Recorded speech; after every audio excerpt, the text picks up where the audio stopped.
राधे राधे जी। कैसे हैं आप सब। भक्ति फॉर ऑल चैनल में शशि शर्मा आप सभी का हार्दिक स्वागत करती है।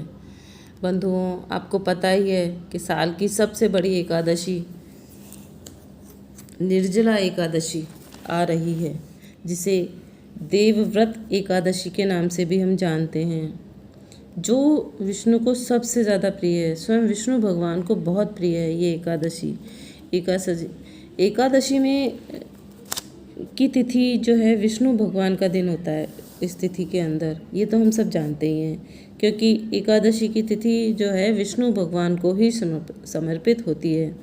तो इस दिन हम जो भी कर्म करते हैं, जप तप करते हैं, दान करते हैं, पूजा करते हैं, हम जो भी कर्म करते हैं, ये सभी कर्म जो हैं हमारे विष्णु भगवान को प्राप्त कराते हैं, मतलब उनसे हमें जोड़ते हैं। तो जीवन मरण के बंधन से मुक्त कराने वाली एकादशी है कौन सी? देवव्रत एकादशी। क्योंकि ये सभी देवी देवता, नाग, किन्नर, दानव, यक्ष जो भी हैं, नवग्रह आदि सभी अपनी अपनी रक्षा और श्री विष्णु की कृपा हेतु ये एकादशी का व्रत करते हैं। ज्येष्ठ मास में, जेठ के महीने में शुक्ल पक्ष की एकादशी सबसे बड़ी एकादशी निर्जला एकादशी कहलाती है। सभी एकादशी में सबसे कठोर नियमों का पालन करते हुए और भगवान विष्णु का भजन कीर्तन करते हुए नियमों का पालन किया जाता है। इस उपवास में सिर्फ भोजन ही नहीं बल्कि पानी भी नहीं ग्रहण किया जाता। और ये दशमी तिथि जब सूर्यास्त होता है तब से लेकर द्वादशी को जब सूर्योदय होता है तब तक नियम पालन किया जाता है। द्वादशी को जब तक पालन नहीं किया जाता तब तक जल ग्रहण नहीं करना चाहिए। पूरे दिन निर्जल रहकर जो भी व्रत करता है, व्रत के नियमों का पालन करता है, जो भी मनुष्य इस दिन उपवास करता है, तो साल की संपूर्ण एकादशी जो 24 एकादशी होती हैं उनका फल मिलता है। और भी आपको मैं ऐसी ही अच्छी अच्छी बात बताऊंगी, तो आप मेरे चैनल को लाइक करना, शेयर करना और सब्सक्राइब करना तो भूलना ही मत, क्योंकि मैं इस वीडियो के अंत में आपको कुछ ऐसी भी बात बताऊंगी जो आपको एकादशी तिथि के दिन भूल से भी नहीं करनी चाहिए, क्योंकि इसमें मैं बहुत सारी ऐसी चीज़ें लेके आई हूँ जो आपकी नॉलेज के लिए, आपकी जानकारी के लिए बहुत ज़रूरी है। तो मेरी वीडियो को अंत तक ज़रूर देखिएगा, क्योंकि कई बार क्या होता है, शुरू में सुन लिया, हमें पता है, नहीं, आधी अधूरी जानकारी हमेशा खतरनाक साबित होती है, बहुत गलत साबित हो जाती है।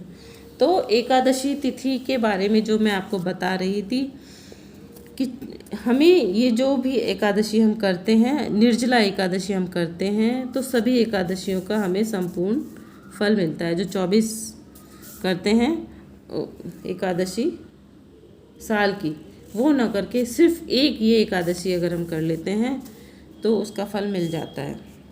इस एकादशी को करने से संपूर्ण पापों का नाश हो जाता है। ऋषि वेद व्यास जी के अनुसार पांडव पुत्र भीम ने इसे सर्वप्रथम किया था और वेद व्यास जी ने पांडवों को व्रत का संकल्प कराया था। और वेद व्यास जी ने कहा कि यदि आप चारों मतलब इस दिन नरक को दूषित समझते हैं, तो स्वर्ग लोक की प्राप्ति की अभिष्ट के लिए आपको दोनों पक्षों की एकादशियों को भोजन नहीं करना चाहिए।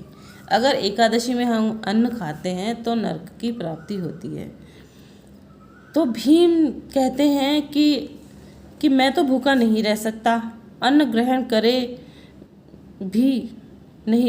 करे बिना मैं रह ही नहीं सकता हूँ। तो कोई ऐसा तो उपाय बताओ कि मेरा व्रत उपवास भी पूरा हो जाए और दोष भी ना लगे। तो महर्षि वेद व्यास जी ने बताया कि आप जेठ के महीने में, ज्येष्ठ मास के शुक्ल पक्ष की जो एकादशी आती है, अगर उस व्रत को निर्जल रह कर के उपवास कर लो तो तुम्हें साल की सभी 24 एकादशी का फल प्राप्त हो जाएगा। इस एक दिन व्रत रखने से मनुष्य जो है पापों से मुक्त हो जाता है और मृत्यु के समय जो मनुष्य को यमदूत दिखाई देते हैं ना, वो दिखाई नहीं देते अगर हम निर्जला एकादशी को या हर माह एकादशी का व्रत करते हैं। और भगवान श्री हरि विष्णु जो है ना, उनके दूत स्वयं आकर के पुष्प विमान में बिठा करके ले जाते हैं। यमराज के यमदूत नहीं आते, स्वयं भगवान विष्णु के दूत आते हैं। जब ये बात मैं आपको बता रही हूँ तो मैं एक सच्ची घटना भी बता देती हूँ मेरे परिवार की। मेरे दादाजी हमेशा एकादशी का व्रत बड़े नियम से किया करते थे। जब मेरे दादाजी का अंत समय आया तो उससे 3 दिन पहले ही कहने लग गए थे कि देखो वो शिव के दूत आ रहे हैं, शिव के गण आ रहे हैं, देखो वो बजाते हुए आ रहे हैं, मुझे ले जाने के लिए आ रहे हैं। तो सब मतलब उनकी 104 वर्ष मेरे दादाजी की उस समय उम्र हो चुकी थी। 104-5 साल के थे उस समय पे जब गए थे। तो वो 3 दिन पहले ही ये चीज़ बताने लग गए थे कि देखो वो बजाते हुए आ रहे हैं, अब वो मुझे लेने आ रहे हैं, देखो मतलब ऐसे इशारे करते थे, उनको दिखाई देते थे। तो जब मैं आपको ये बता रही हूँ तो मुझे मेरे दादाजी की इतनी कृपा है कि मैं भी एकादशी का व्रत बड़े नियम से और बड़े पालना से करती हूँ। तो एकादशी का व्रत करना चाहिए इंसान को, तो इसके बारे में संपूर्ण जानकारी भी होनी चाहिए। तो जब इसका मैं आपको बता रही थी दादाजी की घटना, मैंने आपको बताई, ये एक सत्य घटना है। ऐसा नहीं है कि मैं इसे बता रही हूँ, ऐसा बिल्कुल भी नहीं है। इसे आप दिल में मतलब मैंने एक सच्ची घटना आपको बताई है। तो जब इसका महत्व में बताया जाता है तो भीम इस व्रत को करने के लिए तैयार हो जाते हैं कि मैं एक एकादशी तो इस प्रकार की कर सकता हूँ, साल में 24 एकादशी मैं नहीं कर पाऊँगा। तो तब से भीम इस एकादशी को भीमसेनी एकादशी के रूप में भी जाना जाने लगा। अब जो ये इस 2021 में जून में जो एकादशी तिथि का प्रारंभ हो रहा है, वो आपको मैं बता दूं जानकारी के लिए कि 20 जून को शाम को 4:21 पर ये लगेगी एकादशी तिथि। तथा एकादशी तिथि का जो समापन है वो 21 जून को 1:31 पर होगी। तो इसमें ये संशय रहेगा कि हम 20 जून को करें या 21 जून को करें। तो कई लोग तो सूर्योदय से मानते हैं, तो 21 जून को सुबह से कर सकते हैं और 20 जून की शाम से ही हम इसका नियम और पालन कर सकते हैं।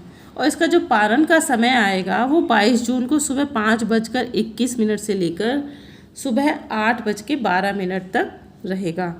तो इस दिन एकादशी में तो वैसे भी एक दिन पहले गंगा दशहरा रहता ही है, तो एक दिन पहले से ही व्रती जो भी हैं, जो व्रत करना चाहते हैं, उनको तामसिक भोजन का त्याग कर देना चाहिए। एकदम सात्विक भोजन लेना चाहिए, लहसुन प्याज मुक्त भोजन करना चाहिए। और भोजन करते समय ओम नमो भगवते वासुदेवाय का मानसिक जाप करते रहना चाहिए। भूमि पर शयन करना चाहिए। अगले दिन ब्रह्म मुहूर्त में उठ करके संकल्प करें, है ना। उठ के जैसे ही नींद में से उठे हैं तो संकल्प मन में लेके कर सकते हैं कि आज मैं निर्जला एकादशी का व्रत करूँगा या व्रत करूँगी, या हाथ में थोड़ा सा जल लेकर भी संकल्प कर सकते हैं, जल पुष्प लेकर के कर सकते हैं। और नहीं तो मन ही मन संकल्प कर सकते हैं कि हे विष्णु भगवान, आज मैं निर्जला एकादशी का व्रत करूँगा तो मुझे इतनी शक्ति प्रदान करना। आज मैं चोर पाखंडी दुराचारियों से बात नहीं करूँगा और मैं कोई भी गलत कार्य नहीं करूँगा, झूठ नहीं बोलूँगा, परनिंदा नहीं करूँगा, किसी का दिल नहीं दुखाऊँगा। अगर आप महिला हैं तो नहीं करूँगी कहते हुए बोल सकते हैं, है ना। रात्रि को जागरण करूँगा और ओम नमः भगवते वासुदेवाय, ये 12 मंत्र है, अक्षर है का मंत्र जाप है, वो मैं अवश्य करूँगी या करूँगा। तो अतः गुरु मंत्र का जाप करना चाहिए। आप जो भी मंत्र करना चाहते हैं वो कर सकते हैं और प्रार्थना करते हुए, ईश्वर का ध्यान करते हुए, राम कृष्ण नारायण का ध्यान करते हुए, त्रिलोकीनाथ त्रिलोकपति मेरी लाज आपके हाथ में, अतः मुझे इस संकल्प को पूरा करने में मुझे शक्ति प्रदान करें। इस तरीके से आपको सुबह उठ कर के इसका जाप करना है। आप मेरे इस वीडियो को 2 बार, 3 बार, 4 बार, 5 बार देख सकते हैं, क्योंकि मैंने इसमें बहुत अच्छी अच्छी आपको बातें बताई हैं। तो ये आपके जीवन के लिए बहुत फलदायी बातें होंगी। और कीर्तन आदि, जप आदि तो सभी एकादशी तिथि में जैसे करते हैं वैसे करना ही चाहिए। ऐसा संकल्प लें, अपने घर की साफ सफाई करें, पूजा स्थल पर, घर के मंदिर में हल्दी में जल डाल करके छिड़काव करें, या तीर्थ स्थल पर स्नान करें, और संभव न हो तो घर पर ही अपने नहाने के पानी में थोड़ा सा गंगा जल डाल लें, हल्दी डाल लें, तिल डाल लें थोड़ा सा। उससे क्या है, पानी शुद्ध हो जाता है और उससे स्नान करें। क्योंकि कोरोना काल चल रहा है तो तीर्थों पे तो जाना संभव है ही नहीं, तो स्नान करके अपने आप को शुद्ध करें, साफ करें। पीले रंग के वस्त्र धारण करें, पीत वस्त्र पहने, है ना। और सबसे पहले एक लोटा जल सूर्य को देव को अर्पित करें, और जल देते समय ओम सूर्य देवाय नमः मंत्र का जाप करें, और सूर्याय नमः, ओम आदित्याय नमः, ओम भास्कराय नमः, किसी भी मंत्र का आप जाप कर सकते हैं या सभी बोल सकते हैं। अगर आप बोलना आपको सूर्य मंत्र आता है तो आप बोल दीजिए कि सूर्य देवो सहस्रासो तेजो राशि जगतपते अनुकंपाय माँ भगत त्यागे हरनादे दिवाकरः, ओम आदित्याय नमः, ओम सूर्याय नमः, ओम भास्कराय नमः। और अगर आपको ये नहीं आता है तो आप सूर्य को जब जल अर्पित करते हैं तो ओम पितृभ्ये नमः, ओम सर्वभ्ये नमः का भी जाप कर सकते हैं। तो आज के दिन चारों वेदों पुराणों की माँ जो गायत्री थी, जिन्हें हम वेद माता कहते हैं, जिनकी पूजा स्वयं ब्रह्मा विष्णु महेश भी करते हैं, ज्ञान की देवी हैं, इन माँ गायत्री का जन्म भी हुआ था तो आज के दिन ही हुआ था। तो जेठ के महीने में शुक्ल पक्ष की एकादशी, अतः ऋषि विश्वामित्र ने भी पहली बार गायत्री मंत्र बोला था। ओम भूर्भुवस्वः तत्सवितुर्वरेण्यं भर्गो देवस्य धीमहि धियो यो नः प्रचोदयात्। तो इस मंत्र को बोलते हुए सूर्य देव को जल अर्पित कर सकते हैं। इस जब हम व्रत करेंगे तो भगवान विष्णु शेषनाग की सैया पर लेटे हुए हैं, उनका ध्यान करते हुए व्रत करना चाहिए, क्योंकि वो लेटे हुए आज की जो एकादशी है, निर्जला एकादशी जो आने वाली है, उसका ध्यान विष्णु भगवान की शेषनाग पे सैया पे लेटे हुए। और इसमें बाद जब आप घर में पूजा भगवान विष्णु के साथ माता लक्ष्मी की भी पूजा करनी चाहिए, जो लोग धन की इच्छा रखते हैं, माता लक्ष्मी के साथ भगवान विष्णु की पूजा करनी चाहिए। घर में हमेशा दक्षिणावर्ती अभिमंत्रित शंख रखना चाहिए, और इस दक्षिणावर्ती शंख से भगवान विष्णु को अभिषेक करना चाहिए। इस शंख में दूध भर के अभिषेक करें। शंख से देवी लक्ष्मी, शंख को क्या है कि देवी लक्ष्मी जो है ना, उनका भाई माना जाता है। तो इस शंख से जो जल चढ़ाया हुआ होता है वो चरणामृत पूरे घर में छिड़क देना चाहिए, और सबको लेना भी चाहिए। आपके घर में आपका दुर्भाग्य दूर हो जाता है जब हम इसमें जो अभिषेक विष्णु भगवान को अभिषेक किया हुआ चरणामृत छिड़कते हैं, तो आपका दुर्भाग्य आपसे दूर चला जाता है, तथा उस स्थान पर अगर कोई वास्तु दोष भी हो तो वो भी दूर हो जाता है। साथ ही साथ आपका दुर्भाग्य सौभाग्य में बदल जाता है। आप इस बार निर्जला एकादशी पर अवश्य करिएगा। घर में एक सकारात्मक ऊर्जा का, पॉजिटिविटी का प्रभाव होगा। लक्ष्मी जी का चिन्ह है, अतः इस उपाय को करके देखिएगा। एक बार आप करके देखिएगा। दक्षिणावर्ती जो शंख है को बिना अभिमंत्रित किए हुए, बिना शुद्धि किए हुए कभी भी अपने घर के मंदिर में नहीं रखना चाहिए। इससे घर में और पूजा में नहीं रखना चाहिए, नहीं तो दुष्प्रभाव भी हो सकते हैं। तो इसकी शुद्धि व अभिमंत्रित होना बहुत ज़रूरी है। दक्षिणावर्ती शंख जो है वो तिजोरी में भी हम रख सकते हैं। लाल कपड़े में बांध कर रखते हैं तो हमें धन से माला माल कर देता है। देवताओं को बहुत प्रिय होता है दक्षिणावर्ती शंख। तो शंख को बहुत प्रिय हो, देवताओं को बहुत प्रिय होता है दक्षिणावर्ती शंख। और शंख में अंदर पीले रंग के चावल है ना होते हैं, तो वो अभिमंत्रित होकर के पीले रंग के चावल हैं, उन्हें पीले कपड़े में बांध करके शंख में भर करके पूजा की जगह पर रख सकते हैं। तो ये हमारी सभी मनोकामनाओं की पूर्ति करता है। शंख से जब स्नान करा लेते हैं उसके बाद भगवान के वस्त्र बदलें, पीत वस्त्र धारण करवाएं, क्योंकि पीताम्बरधारी कहलाते हैं तो पीले वस्त्र धारण करवाएं, आभूषण पहनाएं, पीले रंग की फूलों की माला पहनाएं। और इस सब में भगवान प्रसन्न होते हैं, ये सब जब काम करते हैं। और दूसरी बात, अगर आप भगवान विष्णु को मोर पंख और मोर मुकुट भी धारण करवाते हैं तो वो उन्हें अति प्रिय हैं। यह आपकी सभी मनोकामनाओं को पूर्ण करता है। चंदन केसर का तिलक लगाएं, उनका तिलक लगा करके तिलक लगाएं। अष्टगंध जो चंदन आता है उसका भी प्रयोग में ले सकते हैं, उससे तिलक लगाएं जो भगवान विष्णु को अति प्रिय है। और अपने मस्तक पर भी लगा लें। कभी भी हम भगवान के तिलक लगाते हैं तो तुरंत ही उसी उंगली से अपने मस्तक पर भी तिलक लगा लेना चाहिए। ये बहुत सौभाग्यशाली होता है, सौभाग्यकारी भी होता है और अपने को सौभाग्यता प्रदान करता है। तो इसके बाद आप भगवान को नैवेद्य अर्पित करें। आम है, खरबूजा है, तरबूजा है, केला है, पीले रंग के फूल है, मौसमी फल है, ये सब आपको अर्पित करने चाहिए। फिर उसके बाद क्या है, जल से भरा हुआ एक मिट्टी का घड़ा, पंखी, आम, ये सब चीज़ें भी ठाकुर जी को अर्पित करनी चाहिए। निर्जला एकादशी पर जल का बड़ा महत्व होता है और तुलसी दल इसमें अवश्य शामिल करना चाहिए। ये मैंने आपको पहले भी बताया है कि एकादशी व्रत में जब करते हैं तो एक दिन पहले ही हमें तुलसी मंजरी समेत तोड़कर दशमी तिथि को ही रख लेनी चाहिए। एकादशी के दिन और द्वादशी के दिन हमें तुलसी दल नहीं तोड़ने चाहिए, है ना। तो और भगवान को तुलसी का विशेष महत्व है। तो काले तिल थोड़े से चढ़ाइए। काले तिल का भी बड़ा भोग बना हुआ भोग लगा सकते हैं, आप अर्पित कर सकते हैं। धूप दीप करें, आप जैसे पूजा करना चाहते हैं वो पूजा करिए। और इसके बाद आप मंत्र का जाप करें। ओम नमो भगवते वासुदेवाय नमः, या ओम नमो नारायणा, या जो भी, ओम नमो विष्णुवे नमः, ये सभी मंत्र कम से कम एक माला 108 बार, आप 3 माला आप कर सकते हैं। तुलसी जी की माला से जाप करने चाहिए, इसका बहुत विशेष महत्व होता है। तुलसी की माला से जाप का बड़ा ही महत्व होता है। एकादशी व्रत की कथा सुने व आरती करें और अंत में आपको एक बायना निकालना है। बायना यानी कि एक मटकी के ऊपर एक कपड़ा बांध लीजिए, न्यातना जिसे बोलते हैं।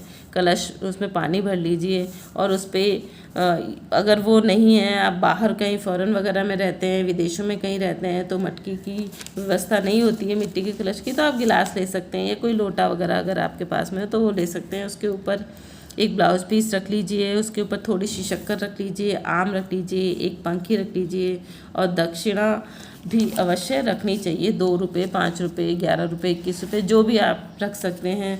अपने किसी मान्य पक्ष को या अपनी सासू माँ को या किसी ब्राह्मणी को पैर छूकर दे सकते हैं, या किसी गरीब महिला को या किसी को भी आप दे सकते हैं। जेठ के महीने में ये जो सबसे बड़ी एकादशी है, तो गर्मी का मौसम है, तो जल का ज़्यादा से ज़्यादा दान करिए। प्याऊ लगवा लीजिए, शरबत बनवा के बंटवाइए, राहगीरों को पिलाइए। दूध, लस्सी, ठंडाई, जूस, आप कुछ भी दान कर सकते हैं, बंटवा सकते हैं। एकादशी के दिन शाम के समय तुलसी के सामने गाय के शुद्ध देसी घी का दीपक अवश्य जलाना चाहिए और तुलसी जी के सामने ओम नमो भगवते वासुदेव का जाप करना चाहिए। और इससे आपके घर में सुख शांति आएगी, समृद्धि आएगी।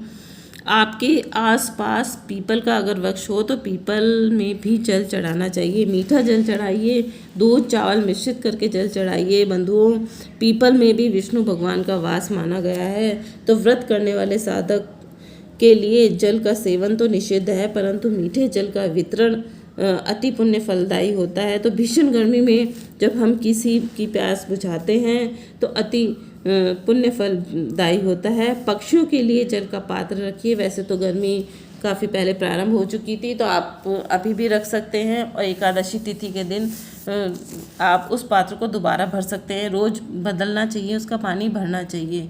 तो ये जाप करते हुए हमें पूरा दिन, एकादशी तिथि का दिन दान पुण्य करते हुए और जाप करते हुए बिताना चाहिए। और रात्रि को जागरण अवश्य करना चाहिए। पौराणिक मान्यताओं के अनुसार जो जागरण काल में भगवान विष्णु को तुलसी मंजरी सहित अर्पित करता है, वह भजन कीर्तन करता है और जागरण करता है। जागरण काल में दीपक जलाते रहना चाहिए और दीपक जलता रहना चाहिए गाय के शुद्ध देशी घी का। तो दीपक जलाने से कहते हैं कि उस का जो पुण्य 100 कल्पों से कम नहीं होता। तुलसी मंजरी सहित पूजन करते हैं तो कहते हैं कि उसका पुण्य जो हमारा जन्म बार बार होता है तो वो पुनः जन्म नहीं होता है और मोक्ष की प्राप्ति होती है। और जो जातक 24 घंटे बिना अन्न जल के इस कठिन व्रत को कर लेता है तो उसे द्वादशी के दिन नहा धोकर पारण समय पर ही करना चाहिए। प्रसाद बांटकर ब्राह्मणों को देकर, ब्राह्मणों को खाना खिलाकर या जो भी आपकी यथाशक्ति है उसे दान करें, फिर अपना व्रत खोलना चाहिए। व्रत खोलकर सर्वप्रथम पानी ही पीना चाहिए। व्रत खोलने के समय भुने हुए चने 7 चने लीजिए, उसको 2-2 हिस्से कर लीजिए, 14 टुकड़े कर लीजिए और फिर इनको सिर के पीछे फेंकना चाहिए और फिर फेंके हुए बोलें कि मेरे पिछले 7 जन्मों के पाप नष्ट हुए। जब आप चने फेंक रहे हैं पीछे तो बोले मेरे पिछले 7 जन्मों के पाप नष्ट हुए और चने खाकर व्रत खोलना चाहिए। कहीं कहीं पर चावल के दाने खा करके व्रत का पारण किया जाता है। कहते हैं कि इस दिन जो आपको मैं बताने जा रही थी कि 5 गलतियां आपको एकादशी तिथि के दिन भूलकर भी नहीं करनी चाहिए, तो वो आप ये गलतियां अब सुनिएगा ध्यान से, क्योंकि आपको वीडियो मेरा थोड़ा लंबा हो गया है तो 2 बार 4 बार 6 बार आप देखेंगे तभी आपको ये समझ में आ पाएगा कि हमें क्या करना है क्या नहीं करना है। तो सबसे पहली जो गलती है कि हमें इस दिन घर में झाड़ू नहीं लगानी चाहिए। कहते हैं कि झाड़ू लगाते हैं तो सूक्ष्म जीव के मरने का भय रहता है, तो पोछा लगा लीजिए, लेकिन आजकल फूल झाड़ू होती है तो उससे इतना डर नहीं रहता है। इस दिन बाल बिल्कुल भी नहीं धोने चाहिए, इस दिन बाल बिल्कुल भी नहीं काटने चाहिए, है ना, कटवाने चाहिए ना काटने चाहिए। इस दिन नाखून तो गलती से भी नहीं काटने चाहिए।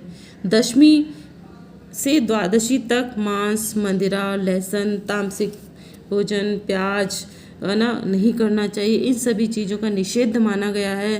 तो इन तीनों दिनों में मसूर की दाल है, उड़द की दाल है का भी सेवन नहीं करना चाहिए। चावल तो भूलकर भी नहीं खाने चाहिए। ये मैं बार बार एकादशी तिथि में आपको बताती रहती हूँ। जब भी मैंने एकादशी का कथा कही है तो ये बताया कि चावल नहीं खाने चाहिए। हाँ, द्वादशी को आप चावल खा सकते हैं।